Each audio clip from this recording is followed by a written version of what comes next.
So, fasted training. One of my clients has actually emailed in and said, Gary, should I be training fasted? I really don't know what to do. So, I am in two minds about this, nothing unusual, and it really boils quite simply down to context. What is the context that you are doing that fasted training in? What are you trying to achieve? So, I'm coming out for my walks. This morning I've left home just after 5 a.m. and I ain't having breakfast before I come. Because I am working at a low intensity, the value now is I am looking to mobilise as much fat as I can to help me optimise my body composition, as well as building some sensible endurance base at very, very low level that will not be overly stressful. So in this context, fasted training is not an issue whatsoever. However, I can flick the context completely. I had a client a summer or two back who was training early in the morning but decided to try intermittent fasting. So he's doing double whammy. So he's training in early, 6, 7 in the morning for up to 2 hours, but then not consuming any food until midday. Decided to follow an intermittent fasting protocol. He's lost 7 kilos of weight in 3 months.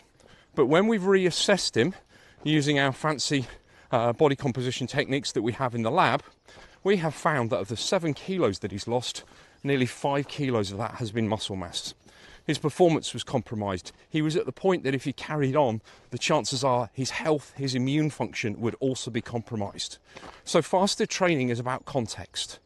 And I suppose you could say, well, what would have happened if he'd finished his training session fasted and eaten immediately afterwards? Well, I think we probably would have seen that the impact on weight loss and the impact on muscle wastage might have been similar, maybe not quite so aggressive.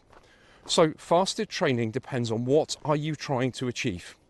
I can say that I have gone out when I was training for Ironman and done a very infrequent bike ride of 4, 5, 6 hours where I was on water only to get used to the real extreme fatigue.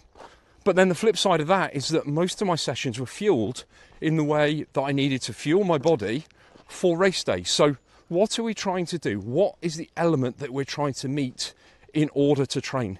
And it's all about context. And it doesn't matter whether we're talking about fasted training or training zones or putting a training structure together or rest and recovery. Everything is about context. And this is why one size doesn't fit all. I'm happy to answer your questions. Make them as specific as possible and I can answer you a question that's relevant to you. Just fire me a reply, fire me a DM. Love to hear from you.